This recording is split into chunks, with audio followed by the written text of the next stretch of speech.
en la última columna está todo un proyecto de acto legislativo que radicó el Centro Democrático. Aquí solo quisimos traer los artículos que tienen que ver con la evolución de lo que hoy es la Comisión de Acusaciones, con lo que se podría llamar Tribunal de Aforados, y esto pues es una conversación simplemente. Yo quiero hablar poco y lo que quiero es escucharlos. En la última hoja del cuadro comparativo hicimos unas preguntas supremamente básicas que me permito plantearlas para que cuando tomen la palabra se refieran a lo que quieran. Algunas de estas preguntas elementales que van a salir en el debate y por supuesto a todas las consideraciones que ustedes tengan. Como es comisión primera, nosotros vamos a ser ponentes necesariamente, entonces queremos recoger los elementos con la maduración que tendrá el debate público. Pues preguntas básicas están sobre el tapete. ¿Quiénes deben tener un fuero en nuestro país? Hay unos que dicen exclusivamente el presidente de la República. Esa es la posición, por ejemplo, del Centro Democrático. Y hay otros que gradúan, ¿no? Dice por el cargo, porque no podemos someter a los magistrados a la vulnerabilidad de recursos por sus fallos y decisiones. ¿Qué tipo de juicio, de investigación y juicio es la que hace una entidad hoy como una instancia como la Comisión de Acusaciones o el futuro Tribunal de Aforados? Esto es un juicio jurídico. Los que pertenecemos a esa comisión hoy tenemos como la investidura de fiscal delegado ante la Corte. Lo que hacemos es de verdad un proceso judicial o esto es un proceso político. ¿Quiénes merecen en nuestro país un juicio político? Además del presidente, todos los magistrados, los congresistas, los altos dignatarios tipo fiscal, procurador, contralor, que hoy no son sujetos del control de la Comisión de Acusaciones. ¿Cómo debe integrarse un tribunal de aforados? ¿Quién lo nombra? ¿Qué calidades? O pues es mejor que se mantengan en la competencia del Congreso. ¿Se justifica un tribunal de aforados que, por ejemplo, investigue y formule ante el Congreso la posibilidad de llamar a juicio y realizar el juicio? Los términos, qué inhabilidades, qué capacidades debe tener ese tribunal de aforados, por cuánto tiempo el cargo, quién los controla a su vez. Entonces, estas son unas preguntas supremamente elementales. Por favor, refiéranse a lo que consideren, estas o por fuera. Entonces les pediría para comenzar si nos presentamos, que hay algunas personas que atendieron. Invitamos a funcionarios públicos de las Cortes, de los dos ministerios, Interior y Justicia, y organizaciones de la sociedad civil, ONGs consolidadas en temas de justicia. Entonces, muchas gracias y yo tomaré atenta nota.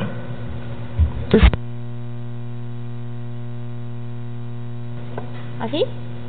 Listo.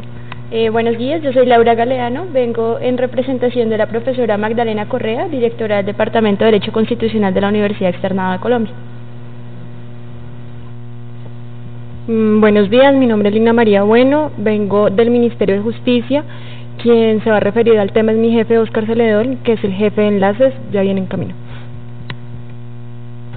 Mi nombre es Mateo Gómez, soy coordinador del área de la Comisión de Juristas y el acompañado del doctor Gustavo Gallón, director que está haciendo el trámite de agendamiento. Bueno, buenos días, mi nombre es David Márquez, soy asesor de la representante Angélica Lozano. Buenos días, mi nombre es Manuel Restrepo y estoy aquí en mi condición de director de los programas de maestría de la Facultad de Jurisprudencia de la Universidad del Rosario. Buenos días, mi nombre es Andrea Celemín, yo soy profesora del curso de Legislación y Políticas Públicas y actualmente me encuentro haciendo un doctorado en Derecho sobre el tema de legislación. Entonces, pues estoy muy contenta de estar aquí. Buenos días, mi nombre es Néstor Raúl Correa, yo soy magistrado de la Sala Administrativa del Consejo Superior de la Judicatura. Buenos días, mi nombre es José Leonidas Bustos Martínez, soy magistrado de la Sala de Casación Penal y actualmente me desempeño como vicepresidente de la Corte Suprema de Justicia. Vengo en representación de la Corte Suprema de Justicia. Un gusto, muchas gracias. Ya nos traen un tintico y unas galletas. Pues si les parece, empecemos por la izquierda. Doctor Bustos, usted que llegó primero, Tema libre las consideraciones, ya sabe la audiencia y para qué son estas reflexiones. Bueno, muchísimas gracias a la doctora por su amable y gentil invitación. Qué bueno que existan espacios de reflexión de estos temas tan importantes para el país, y particularmente ahora en que el país se enfrenta a una legislación denominada de equilibrio de poderes, y particularmente el tema de reforma de la justicia. Yo sé que el tema que actualmente nos convoca es el del Tribunal de Aforados, pero no puedo dejar pasar la ocasión para señalar lo que en su momento le dije al presidente de la República en el seno de la Corte Suprema de Justicia acerca de que este Tribunal de Aforados como que suena como que tiene todas las características, por lo menos como inicialmente fue diseñado, como una reacción contra la Sala de Casación Penal de la Corte Suprema de Justicia. También le dije que no era una ley de equilibrio de poderes, sino de desequilibrio de poderes, porque la verdad que no encuentro entre sus distintos artículos un conjunto que haga que realmente exista un equilibrio entre todas las ramas del poder público. Con ese preámbulo, entonces, comienzo mi exposición, que más que una exposición es una charla. Estoy dispuesto a cualquier pregunta. No conocía todos los textos del Tribunal de Aforados, hasta ahorita me estoy enterando, pero lo primero que tengo que decir es lo siguiente. Desde hace muchísimos años,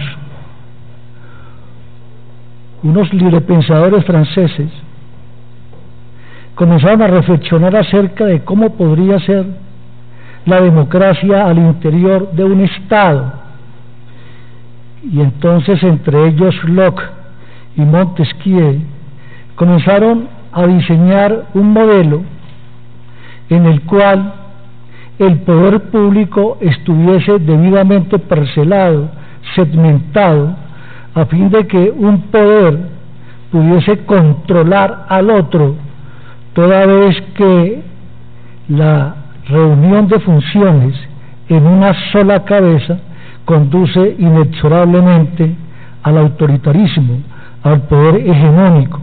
Y entonces, desde el siglo XVIII se diseñó la teoría de la división de poderes, y nosotros conocemos hoy en día como elemento de esa división tripartita del poder, el poder ejecutivo, el poder legislativo y el poder judicial. Que es muy importante que exista esa división, por cuanto que eso es lo que garantiza la democracia. Decía un constitucionalista francés que no se puede hablar de que un país tenga constitución si no existe un diseño puntual del régimen democrático fundado en la división de poderes y un catálogo de derechos y garantías fundamentales. Nosotros nos hemos acercado a esa división tripartita y la venimos conservando desde hace muchísimos años, particularmente la Constitución del 86, y con mayor énfasis en cuanto que tiene que ver a los derechos fundamentales en la Constitución de 1991. Y fue así como desde la Constitución del 86 e incluso antes se diseñó un modelo de investigación y juzgamiento para determinados funcionarios. Unos funcionarios que desde hace muchísimos años tienen un fuero constitucional. Dentro de esa división tripartita del poder tenemos una cabeza del Poder Ejecutivo, una cabeza del Poder Ejecutivo que es el presidente, del Poder Legislativo que es el Congreso y del Poder Judicial, que estaba representada otrora en la Corte Suprema de Justicia y que hoy en día pues podemos decir que se encuentra representada ese Poder Judicial en cabeza de la Corte Suprema de Justicia, del Consejo de Estado, de la Corte Constitucional y del Consejo Superior de la Judicatura. Que las funciones que realiza el presidente del Congreso y estas altas cortes como cabezas visibles de los poderes públicos son de tal importancia en el Estado que requiere que su investigación y juzgamiento no se le asigne a cualquier clase de órgano o de juez, sino a un órgano especial. Y para utilizar aquí un lenguaje muy popular, un órgano tan especial que evite las presiones y las interferencias de los otros poderes públicos. Nosotros no podríamos siquiera pensar que al presidente, fiscal local, o lo juzgue un juez local, o que a un miembro del Congreso lo esté investigando un fiscal local y lo juzgue un juez local, y lo mismo podríamos pensar de un magistrado de alta corte. Entonces se supone que estas cabezas visibles del poder público tengan un fuero, en virtud del cual, por el carácter de su dignidad, de su cargo, y para el ejercicio cabal de esa función, se le respete de tal manera que solamente una autoridad que se encuentre al mismo nivel, es decir, su par, pueda investigarlo y juzgarlo. Y para la investigación y juzgamiento del presidente de la República y de los magistrados de las altas cortes, se diseñó un modelo que no es un modelo reciente, sino un modelo que tiene muchísimos años, incluso se remontan a antes de la Constitución de 1886, que fue una primera etapa en la Cámara de Representantes, una segunda etapa en el Senado de la República y finalmente una tercera etapa en la Sala de Casación Penal de la Corte Suprema de Justicia. De tal manera que a la pregunta ¿qué clase de juicio se le adelanta al presidente o a los magistrados? Tendríamos que decir que inicialmente se les adelanta un juicio político ante la Cámara de Representantes, quien se encuentra que hay mérito para sustentar una acusación, lo hace, acusación que debe ser, si realmente existe fundamento probatorio para ello, admitida por el Senado. El Senado, si encuentra que existe mérito de prosperidad de la acusación, entonces declara la indignidad en el cargo, es decir, decretaría la destitución del funcionario, y este funcionario, si se trata de un delito común, pasaría a ser juzgado por la Sala de Casación Penal de la Corte Suprema de Justicia. Entonces ustedes pueden observar que hay dos clases de juicio: un juicio político que se adelanta ante el Congreso con la participación de la Cámara y el Senado, y un juicio netamente de carácter penal si se trata de un delito común que se adelanta ante la Corte Suprema de Justicia, Sala de Casación Penal. Con base en estas premisas podemos nosotros sacar una primera conclusión, y es que tanto el presidente como los magistrados de las altas cortes, y hoy en día, por ejemplo, el fiscal general de la Nación, por la naturaleza del cargo de su función, entonces también tiene ese fuero constitucional, e igualmente su investigación y juzgamiento tendría que pasar por estas etapas. ¿Qué pasa con los congresistas? Los congresistas en la Constitución del 86 tenían una inmunidad que los protegía para que se evitara cualquier privación de libertad hasta que no se le alzara esa inmunidad, y posteriormente era puesto a disposición de la Corte Suprema. Hoy en día, la investigación y juzgamiento de miembros del Congreso está en cabeza de la Corte Suprema de Justicia como máximo tribunal de la justicia ordinaria. ¿Qué ha pasado? Ha pasado que, de acuerdo con las estadísticas, de acuerdo con la experiencia, de acuerdo con la práctica, tenemos que al interior de la Cámara de Representantes hay una comisión de acusaciones integrada por representantes a la Cámara, quienes tienen el encargo de adelantar la investigación, y si encuentran que efectivamente hay causa probable contra el servidor público aforado, entonces formulan la acusación, la cual debe ser estudiada por el Senado, a ver si encuentra mérito probatorio, y si encuentra ese mérito, acepta la acusación y tramita el proceso de indignidad, y si no encuentra el mérito suficiente o por razones políticas no es prudente, no es conveniente un juicio, entonces archiva la acusación, no acepta la acusación. La comisión de acusaciones, de acuerdo con la experiencia tal como le acabo de señalar, no tiene herramientas, no tiene instrumentos que hagan viable que adelante un adecuado proceso de investigación. Cuando digo herramientas, me refiero a herramientas de carácter infraestructural. No tiene unos funcionarios ni un equipo adecuado que le permita realizar cabalmente sus investigaciones, que pueda realizar actos de investigación, a fin de que, formulada la noticia criminis, inicie el proceso de investigación como debe ser, como se adelanta ante cualquier órgano que realice investigaciones, en este caso de carácter penal, y que le pueda suministrar el fundamento necesario que requiere verbigracia para precluir una investigación, para evitar un auto inhibitorio o para formular una acusación.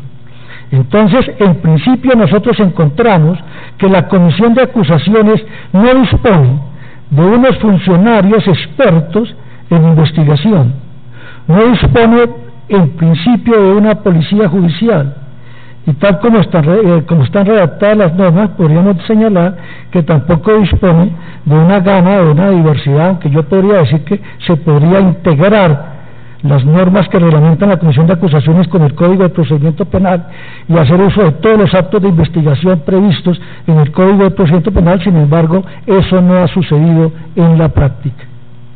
Como quiera que no ha sucedido que la comisión de acusaciones adelante adecuada, cabalmente, exitosamente, en un tiempo razonable, las investigaciones con base en las denuncias que se formulan permanentemente, entonces no ha podido arrojar los resultados esperados por el Congreso y por la ciudadanía en general, y por eso ha sido duramente cuestionada y criticada. ¿Qué se plantea ahora? La creación de un tribunal para la investigación y juzgamiento de aforados. En principio encuentro que esa fórmula podría desquiciar la Constitución. ¿Por qué? Porque se supone que son las ramas del poder público las que deben controlarse. El juez controla al Ejecutivo y controla al Legislativo, el Legislativo controla al Poder Judicial y controla al Presidente, pero con un tribunal de aforados no es el Congreso a través de la Cámara de Representantes quien esté controlando a las altas cabezas del Poder Judicial, sino que es un tribunal que no ha sido elegido popularmente, que no tiene la connotación de juez natural como ese juez previsto en la Constitución del año 91. Los miembros de este tribunal no son representantes a la Cámara, y en consecuencia podríamos desestructurar las bases mismas de la Constitución, particularmente lo que se refiere a la administración de justicia, toda vez que el Congreso, de acuerdo con la Constitución, ejerce excepcionalmente funciones judiciales. Ahora, uno, y lo dije al iniciar esta reunión, uno se pregunta, bueno, ¿y por qué en este momento nació la idea tan puntual de investigar y juzgar a los magistrados de alta corte? Yo escucho en las noticias, incluso a varios representantes, a varios senadores, a periodistas, a ministros y exministros decir, es que nunca hemos visto a un magistrado rindiendo indagatoria, es que los magistrados no tienen ni Dios ni ley. Y yo les pregunto a ustedes, ¿y es que acaso los magistrados, existe evidencia, existen fundamentos probatorios de que estén cometiendo delitos? Yo podría perfectamente decirle a toda la ciudadanía, y casi que esto constituye un reto, que si tiene pruebas contra un magistrado de la Corte, que es lo que me concierne a mí, yo sería el primero en denunciar esa conducta delictiva. Pero vemos que eso se ha venido acentuando desde el año 2002, quizás cuando comenzaron a discutirse las decisiones judiciales. Ustedes conocen muy bien, y me da pena que en un evento como este tengamos que volverlo a recordar, la labor tan importante que ha realizado la Corte Suprema de Justicia a través de su Sala de Casación Penal. Hoy traía las estadísticas, se me quedaron las hojas de las estadísticas, pero se las puedo hacer llegar, esa investigación tan importante que se hizo del fenómeno paramilitar en Colombia. Y la Corte Suprema de Justicia puso en evidencia las relaciones entre el paramilitarismo y la política, puso en evidencia las relaciones entre la corrupción pública y la política, puso en evidencia las relaciones entre el narcotráfico y la política, ha puesto en evidencia las relaciones entre las BANCRIM y la política. Y entonces hoy en día tenemos una serie de personas condenadas, muchísimos congresistas, muy a mi pesar, no debería ser así, pero hay necesidad de que haya un órgano que investigue, juzgue y decida, y se han condenado a más de 50 congresistas, hemos condenado a muchísimos gobernadores, hemos condenado a ministros del despacho, a directores de departamento administrativo, a generales de la República, a alcaldes, hemos compulsado copias contra expresidentes, contra la clase política de determinados departamentos, y esto ha generado, me parece a mí, y me da pena decirlo aquí en este ambiente, ha generado una reacción, me parece a mí, una reacción contra la Corte Suprema, y entonces comienzan a ponérsele talanqueras a la Corte Suprema a través de este tribunal de aforados constitucionales, que se le ponga un juez para que lo investigue, lo juzgue. Es decir, yo creo que ese tribunal realmente no se justifica su creación. Lo que hay es que arreglar la comisión de acusaciones, darle herramientas para que cumpla cabalmente con su trabajo, que pueda investigar de acuerdo con la función que le ha encomendado la Carta y la ley, que desde ese punto de vista sería mucho más compatible con un régimen democrático que el propio Congreso al interior de su seno pudiera adelantar las investigaciones a que lo hiciera un tribunal totalmente exótico que no existe en ningún país del mundo, que no existe en nuestra historia constitucional y penal. Lo que sí existe es una comisión de acusaciones con mucha historia, con mucho pasado, y que tenemos que readecuarla, arreglarla, darle los instrumentos para que pueda cumplir adecuadamente su labor. Ahora, tal como está organizado el proyecto del Tribunal de Aforados, el último proyecto que fue radicado ayer, que lo leí ahorita, pues yo veo que se ha hecho un gran esfuerzo por parte del gobierno en cuanto que ese tribunal únicamente tendría la investigación, y todo el curso siguiente, acusación, juicio ante el Senado y posteriormente ante la Corte Suprema, se llevaría a cabo tal como está estipulado en la actual Constitución. Desde ese punto de vista me parece que es un adelanto frente al proyecto original.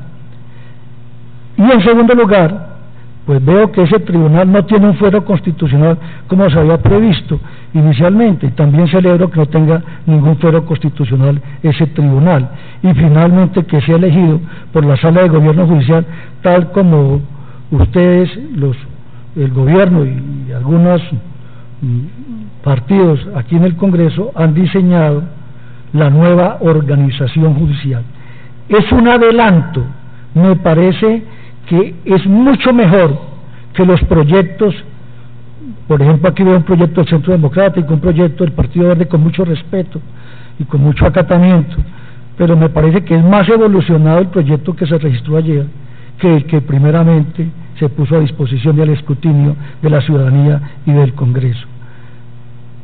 Estoy presto a resolver cualquier pregunta o cualquier inquietud. Muchas gracias. Gracias, magistrado. Como el doctor Bustos hizo una introducción histórica y un análisis, le pediría a los demás, en aras del tiempo, que vayamos a la parte final a la que él hizo sus comentarios sobre los proyectos sobre el tapete, ponencias y demás, y así no esté aquí, ¿cómo debería ser? Porque hay una realidad. Eso es una tensión, mejorar la comisión de acusaciones, dotarnos de policía judicial, de herramientas, o establecer un tribunal de gente con las calidades y experiencias acreditadas para investigar y juzgar. Esa es la tensión de fondo. Entonces les pediría que nos concentremos en la discusión, retomando esto o como quieran.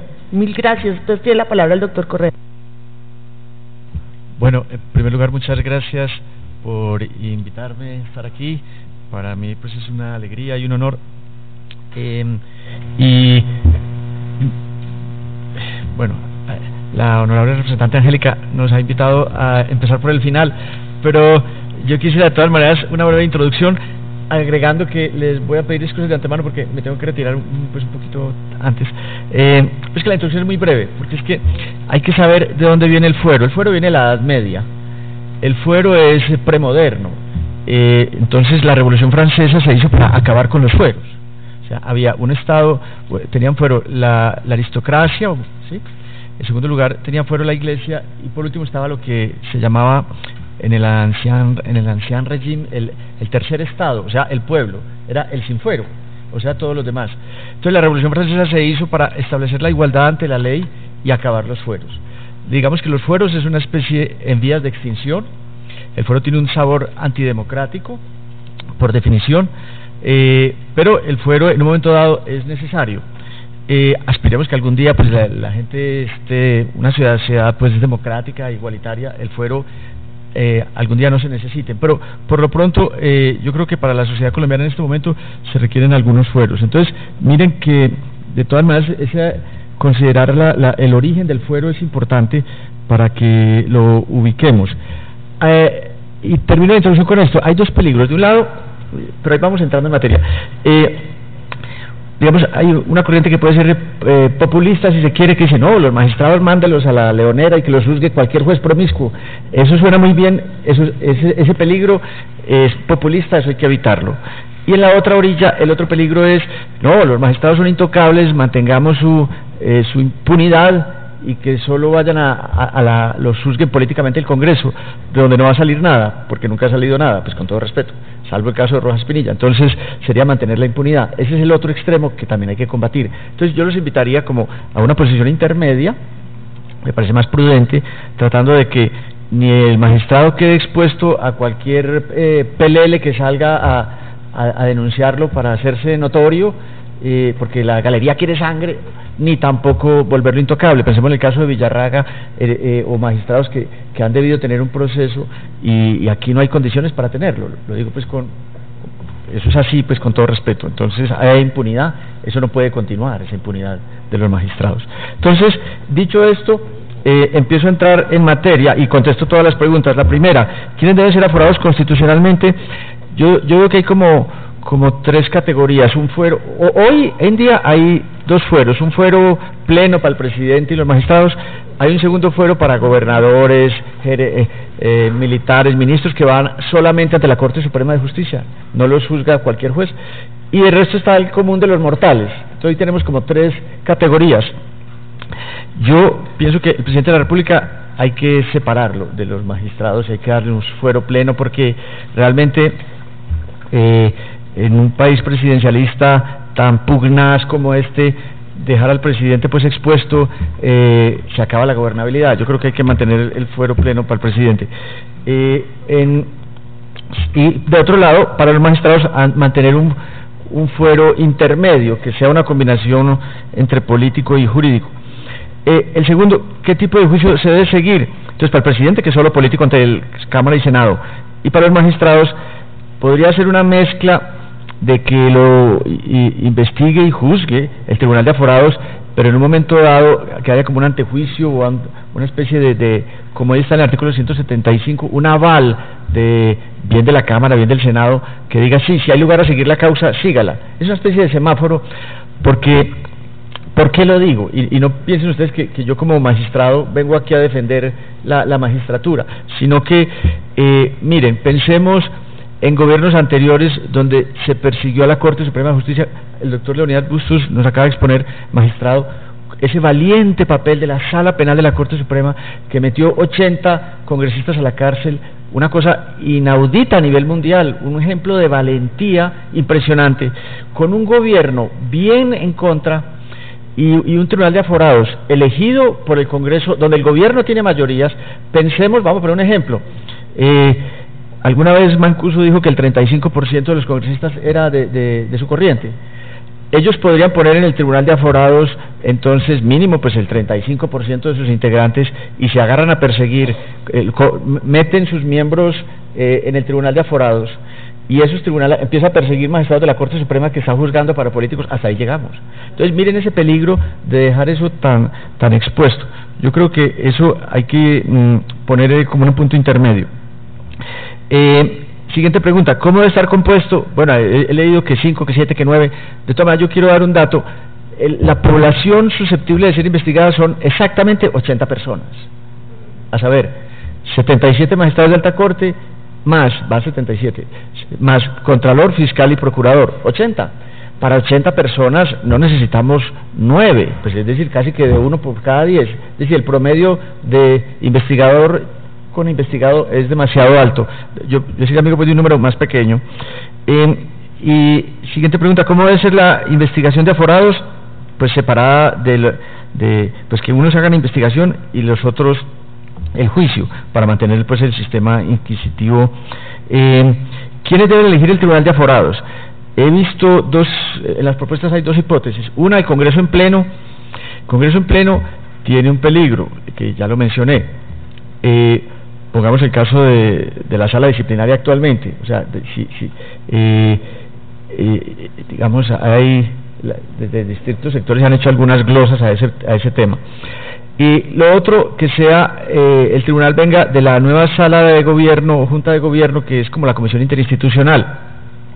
Eso tampoco garantiza nada. Mire, la pasada, nuestro anterior director ejecutivo, un señor que llamaba Diógenes Villa, fue elegido por la entonces comisión interinstitucional, o sea, por los presidentes de las altas cortes, en concurso público, y todo eso surtió todo, reunió todos los repasos, y miren lo que salió. Entonces, eso tampoco garantiza nada. Yo creo que me pareció haber leído en una de las últimas versiones que una tercera parte, supongamos que sean 3, 6 o 9, una tercera parte la ponga el presidente, otra el Congreso en pleno de su cosecha, y otra las Cortes. Me parece que ese por lo menos neutraliza la toma del cuerpo por un solo órgano. Como está hoy la Corte Constitucional, yo entonces sería amigo de esa hipótesis. Y la siguiente, ¿cómo debe ser la investigación y el juzgamiento del presidente? La del presidente, el juicio debe ser político, y es como es hoy, porque es que realmente no podemos ir más lejos, lamentablemente. Y la siguiente, ¿quién debe juzgar a los magistrados del tribunal de aforados? Digamos que quién cierra, quién vigila al vigilante al final. En la propuesta se proponía equipararlos al régimen del presidente finalmente, porque no hacemos nada mandárselo a las Cortes, porque ahí queda, así como está hoy en cuestión, pues el de yo me elijo, tú me eliges, tampoco tendría mucha presentación el de yo te juzgo, tú me juzgas.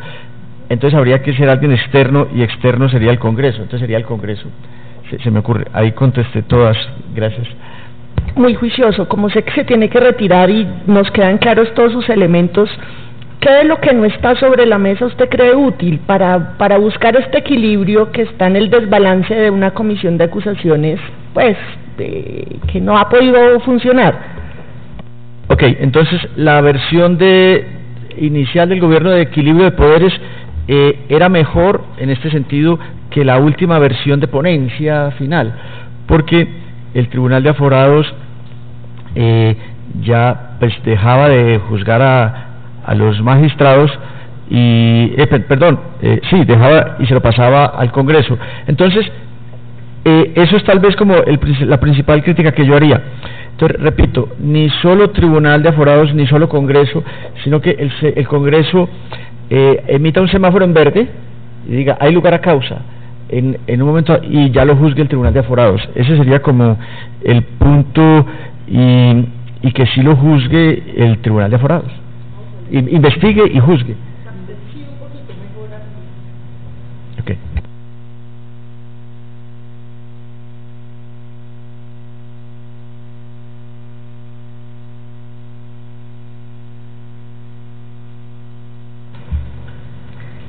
Gracias, Angélica, un saludo muy cordial a todos y todas los presentes, y muchas gracias al doctor Bustos y al doctor Correa por sus interesantes exposiciones. Yo comparto mucho de lo que se ha dicho por parte de ustedes, aunque no las conclusiones, porque creo que la pregunta central que uno debe hacerse en materia de una reforma es ¿qué es lo que está mal para que sea digno de reformarse? Y creo que lo que está mal, y en eso hay consenso, es la comisión de acusaciones. Eso no sirve para nada, y yo me atrevería a decir más, no tiene arreglo. No tiene arreglo. ¿Para qué se le va a invertir energías a un organismo que por esencia no funciona? Se pretende que funcione en la última versión, poniéndole al lado un cuerpo más o menos técnico que haga la tarea judicial que la comisión no está haciendo. Pero la pregunta es, ¿la comisión no está haciendo esa tarea porque no es técnica? En parte sí, pero no es fundamentalmente por eso, sino porque su papel, tal como lo demuestra la historia, ha sido el de tapar, sencillamente tapar. Así esté integrada por los mejores técnicos, en la comisión no se ve cómo pueda surgir un espíritu investigador, acusador, y por consiguiente que conduzca a la justicia. Creo que la historia desarrollada en Colombia al respecto es suficientemente elocuente para concluir que entonces hay que pensar en un mecanismo distinto. Hay que sustraer el juzgamiento de ese órgano que es lo contrario a la finalidad que se pretende, que es la comisión de acusaciones, y olvidarlo por completo, eliminarla, darle sepultura, pura y simplemente sepultura. Y en ese sentido sí es adecuado pensar en que exista un órgano judicial, es decir, zapatero a tus zapatos, un órgano judicial que sea el encargado de juzgar los crímenes y los delitos de los cuales sean acusados altos dignatarios del Estado. Ahora bien, ¿cuáles altos dignatarios? El proyecto se centra en los miembros, en los altos representantes de la rama judicial, y como decía el doctor Bustos, ¿por qué? Y hay una fundada sospecha de que esto sea una especie, corresponda no de parte del actual gobierno, pero sí de parte de quienes han promovido un poco la reflexión al respecto, una represalia por la muy valiosa labor que ha realizado la Corte Constitucional y su sala plena en relación con el paramilitarismo y con la parapolítica. No está mal, por supuesto, que los altos dignatarios sean objeto de un mecanismo especial, pero me llama profundamente la atención que el centro del asunto sea ese, cuando la comisión de acusaciones no está llena propiamente de acusaciones contra los magistrados. La comisión de acusaciones está llena de acusaciones contra un expresidente de la República, el hoy innombrable, porque la comisión de ética del Senado o del Congreso prohibió que se divulgara su nombre, que se mencionara su nombre, como el de Voldemort en Harry Potter. Más de 200 denuncias tiene este personaje, y la inmensa mayoría de ellas sin calificar el delito, tipo de delito por calificar o por determinar. Creo que hay 1 o 2 casos de las 238 que había hasta 2011 en que más o menos se esboza algún tipo de calificación. Entonces, el primer objeto de la reforma debe ser el de diseñar un mecanismo que permita efectivamente juzgar al presidente de la República, no solamente al innombrable, sino a los que corresponda, porque en este momento, por razón de esa circunstancia, esa circunstancia que ha incrementado la intangibilidad del presidente de la República, por tratarse de este personaje en particular, pero de todas formas existe esa tendencia a no tocar al presidente de la República, pues debería, si Colombia pretende evolucionar hacia un régimen democrático más perfeccionado, eliminarse esa posibilidad, con las debidas garantías, por supuesto. Y la garantía debe consistir en que el presidente no pueda ser objeto de juzgamiento, salvo en circunstancias excepcionales y de ostensible responsabilidad durante el periodo de su mandato. Pero una vez cesado su mandato y pasado un tiempo razonable, que pueda ser juzgado, y que pueda ser juzgado por un alto tribunal. El juzgamiento de altos dignatarios por tribunales de justicia no es extraño a las democracias, por el contrario, es un régimen que existe en países como Francia, como Alemania, en donde sí hay un trámite parlamentario, pero el juzgamiento lo hace las cortes ordinarias, las altas cortes, pero las cortes ordinarias. Y hacia allá dirigiría yo mi propuesta. Yo creo que no es necesario establecer un tribunal especial de aforados. Hay una alta corte penal, porque no es la sala penal de la Corte Suprema de Justicia la encargada de juzgar, de tal forma que el poder controle el poder, sin necesidad de estar pensando ni en un mecanismo especial de designación, ni tampoco en un mecanismo especial de juzgamiento de los miembros de las altas cortes, porque con eso se resuelve el problema. Y como decía el doctor Néstor Raúl, no es necesario crear una corte especial para juzgar a 80 funcionarios. Yo diría 81, porque no veo por qué el defensor del pueblo no está ahí, si es parte de los órganos de control.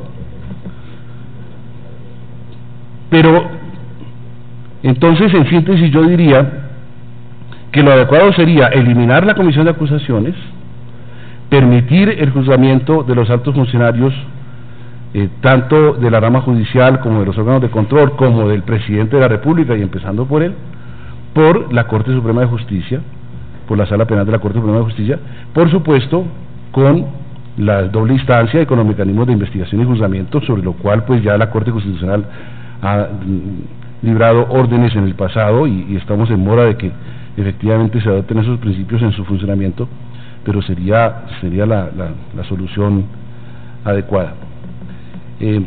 Quiero, aparte de eso, advertir que en el proyecto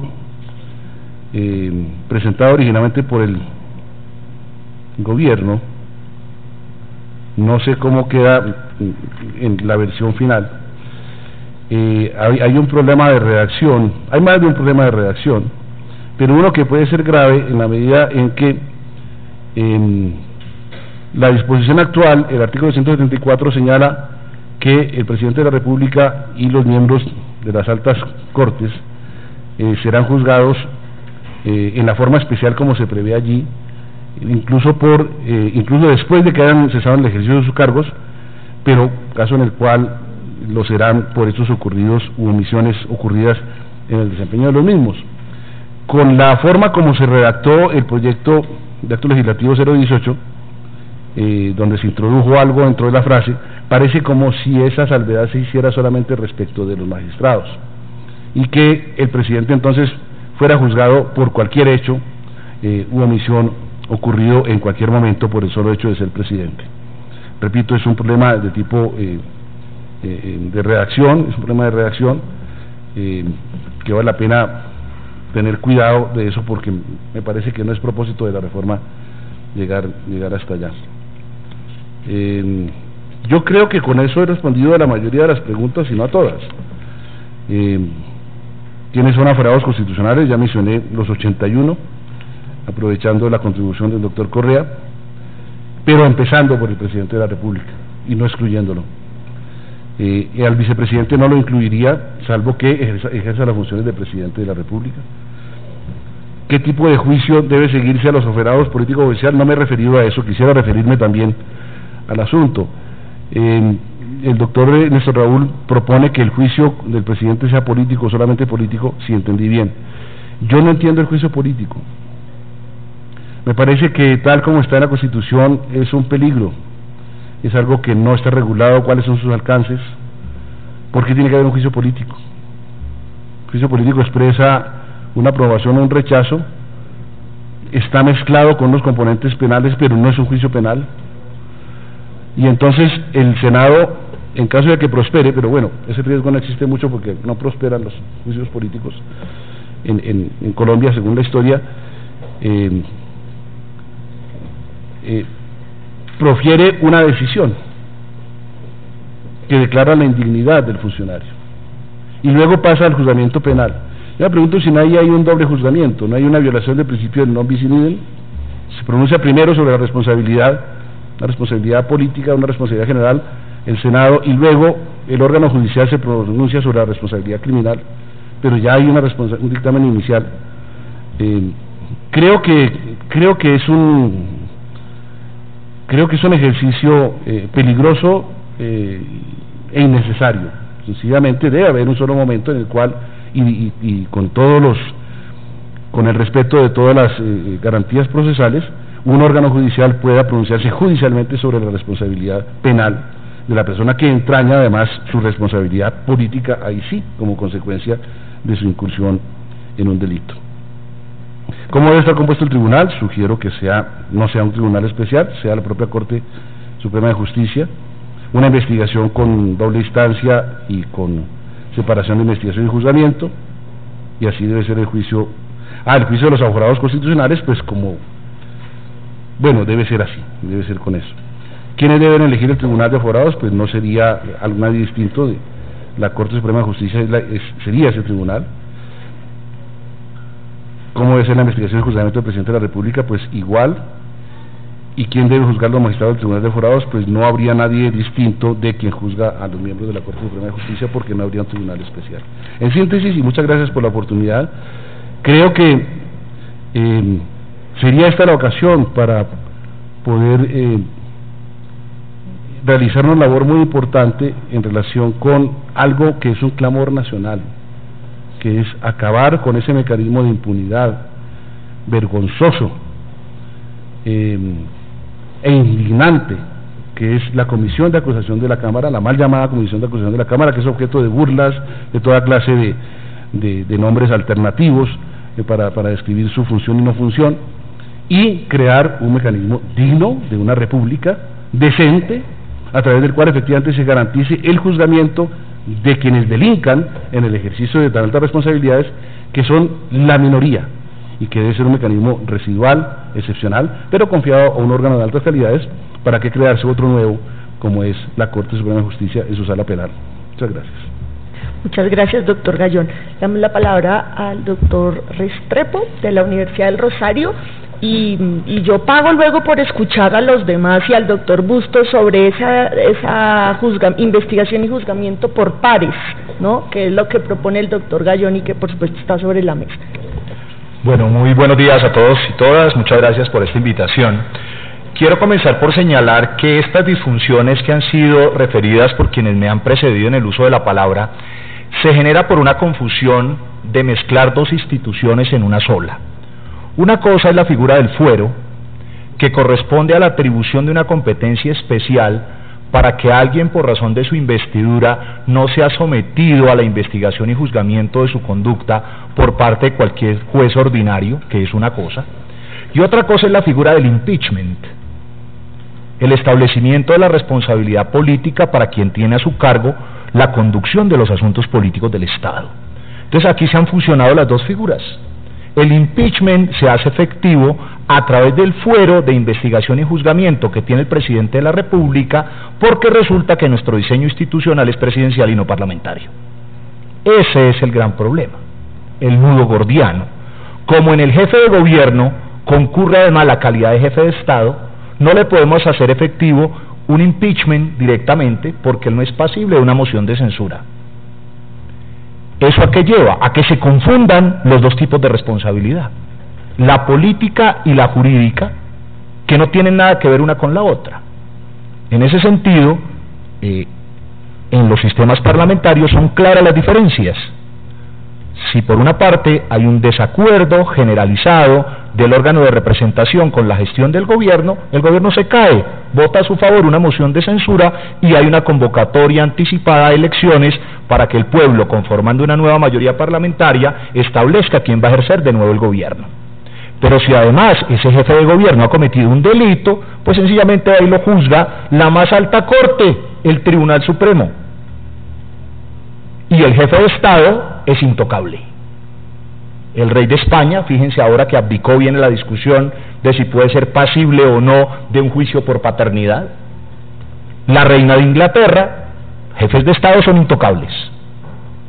Pero aquí no, un sistema republicano, pero además presidencial, donde se mezclan las dos figuras.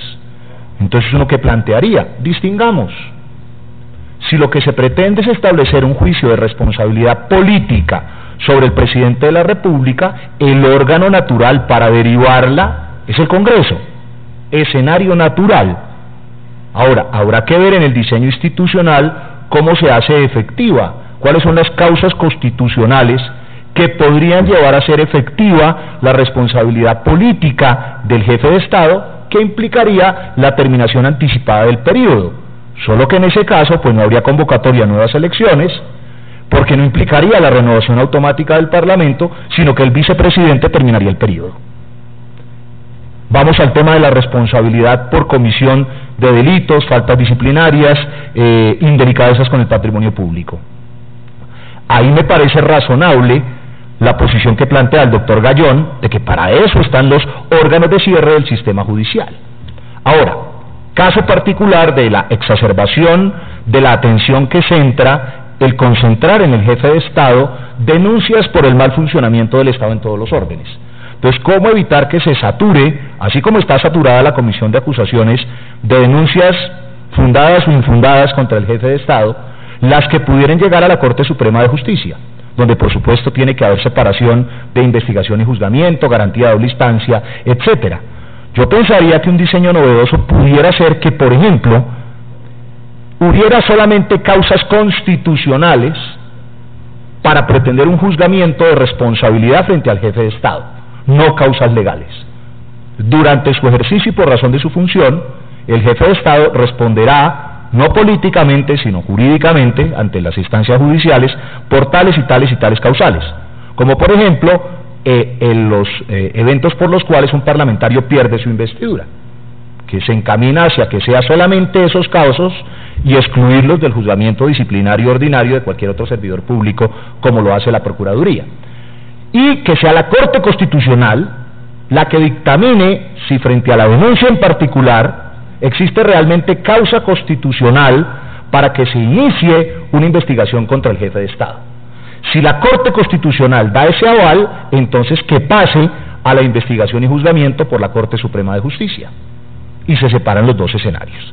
Ahora, ¿qué pasa con los magistrados de las altas cortes? Ahí obviamente la figura del impeachment no procede, no ejercen funciones de naturaleza política, su función es judicial. Luego, el propio diseño institucional del sistema debería llevar a un mecanismo que no me parece que sea inconveniente de juzgamiento por pares. Así como hoy los actos administrativos del Consejo de Estado los evalúa la Corte Suprema de Justicia en su legalidad, y los actos administrativos de la Corte Suprema los evalúa en su legalidad el Consejo de Estado. Entonces, el Consejo de Estado anula, por ejemplo, la elección que hace la Corte Suprema de Justicia de representantes suyos en la sala administrativa del Consejo Superior de la Judicatura. No vería por qué no pues en el caso correspondiente, que un tribunal juzgue a los miembros de otro y viceversa, dado que en su origen y postulación no tienen injerencia unos respecto de los otros. E igualmente con todas las garantías, doble instancia, separación de investigación y juzgamiento, etcétera. Y por último, pues lo que sí me parece absolutamente inconveniente y que es un despropósito, es que en lugar de reducir el fuero se siga ampliando. O sea, el fiscal no creo que tenga por qué tener ningún tipo de fuero. Él es el titular simplemente de la función de instrucción. El procurador y el contralor son meros jefes de los órganos de control administrativo, no ejercen función jurisdiccional. El defensor del pueblo es el garante de la defensa, protección y promoción de los derechos humanos. Si se quiere, se les puede dar el mismo tratamiento que, por ejemplo, hoy se les da y que algunos comparten, como a los ministros, a los gobernadores, a los generales, a los almirantes, etcétera. Entonces, en lugar de ampliar al contralor, al procurador y al defensor del pueblo el fuero constitucional de los magistrados de alta corte y del presidente de la República, lo que habría que hacer es suprimir el del fiscal, que hoy lo tiene, y darle el mismo tratamiento que tienen el contralor, el procurador y el defensor del pueblo. Con eso cerraría, representante, mi intervención. Muchas gracias. Muchas gracias. ¿Quién más quisiera intervenir? La profesora Selemín.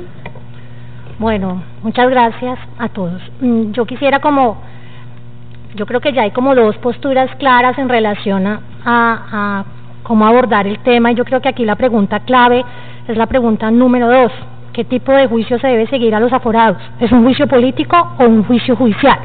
Yo creo que cuando uno resuelve este interrogante, pues tendrá claras las posibilidades de respuesta, ¿cierto? Entonces, para los que el juicio es político, entonces la solución es aumentar o fortalecer la comisión de acusaciones, pero de todas formas dejarle esta calidad y esta naturaleza de juicio político a lo que ocurre con los funcionarios aforados.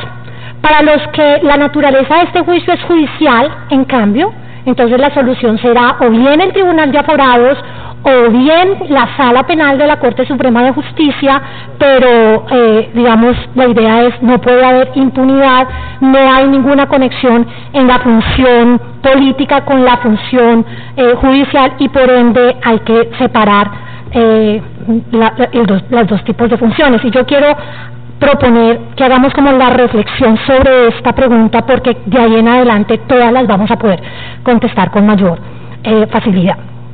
Yo creo que la cuestión, la confusión constitucional que se dio a partir del caso que usted vio por televisión, señora representante, con Ernesto Samper, se da con los pronunciamientos de la Corte Constitucional en la sentencia SU 047 de 1999, donde la Corte Constitucional finalmente, y después de haber tenido como toda esta tradición que el doctor Bustos nos comentó en relación con considerar los juicios que se hacían en la Cámara de Representantes como juicios de carácter judicial y no político, la Corte finalmente cierra la puerta, da la discusión por cerrada y dice: los juicios que se adelantan por parte del Congreso de la República son de naturaleza política, hacen parte, están unidos y ligados a la función de representación de los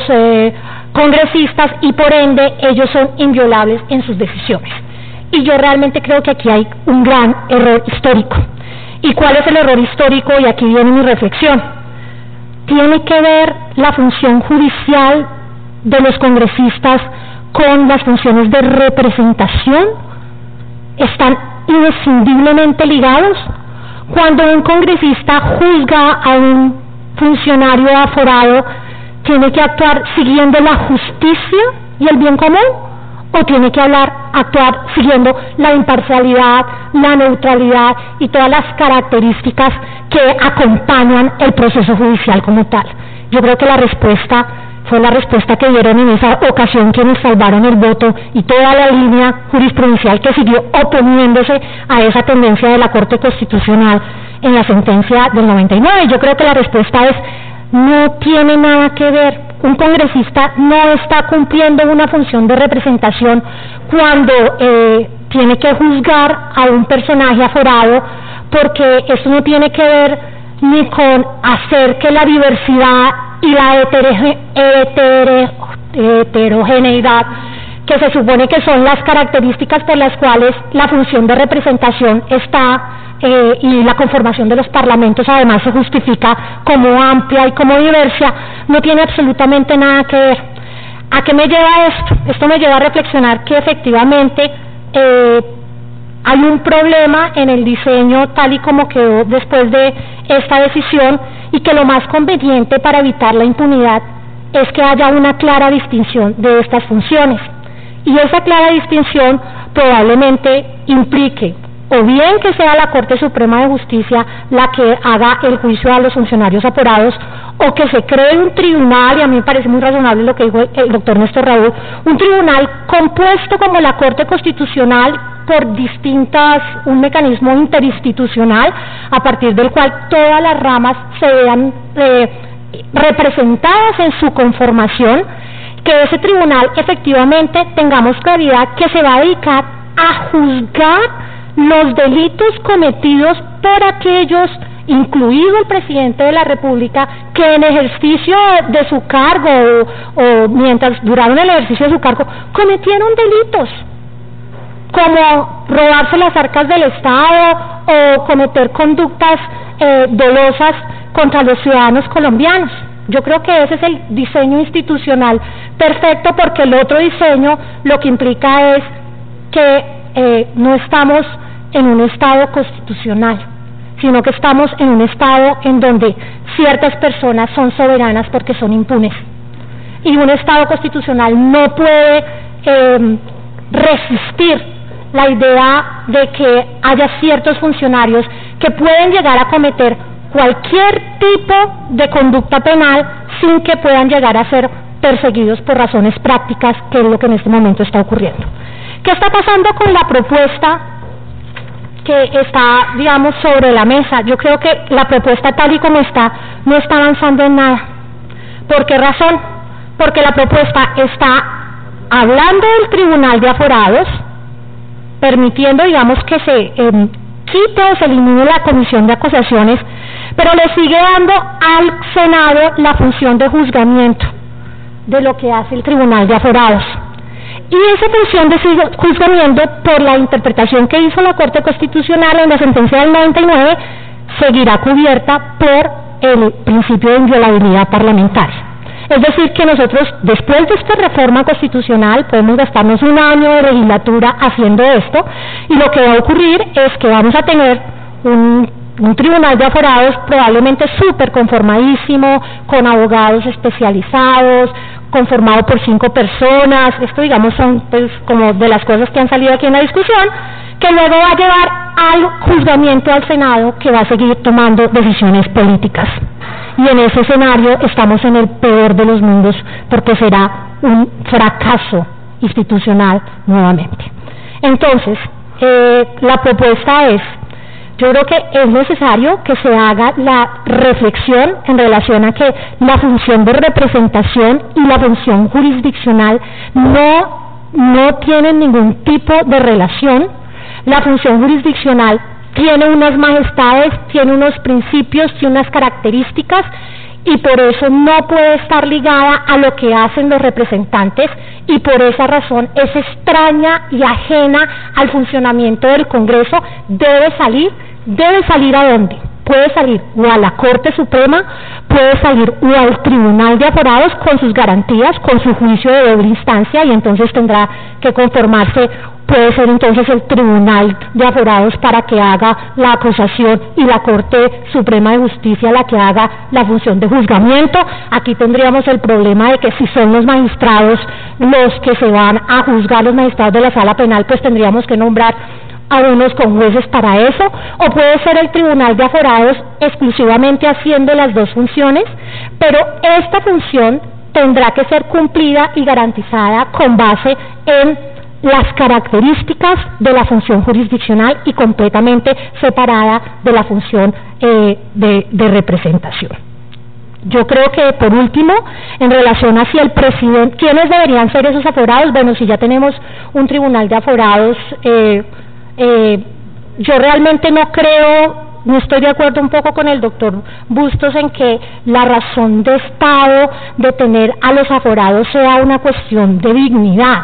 Yo creo que en el principio de separación de poderes, la razón de Estado para haber anunciado estos fueros era un poco, es que un juez no puede ser muy imparcial si es el juez de Chigorodó, que no tiene recursos, que no tiene plata, que pues tiene una carrera judicial como que está pendiente también de sus superiores, porque pues si no puede avanzar en la carrera, contra un presidente superpoderoso que puede en cualquier momento hacer así para que ese juez cambie el sentido de su decisión.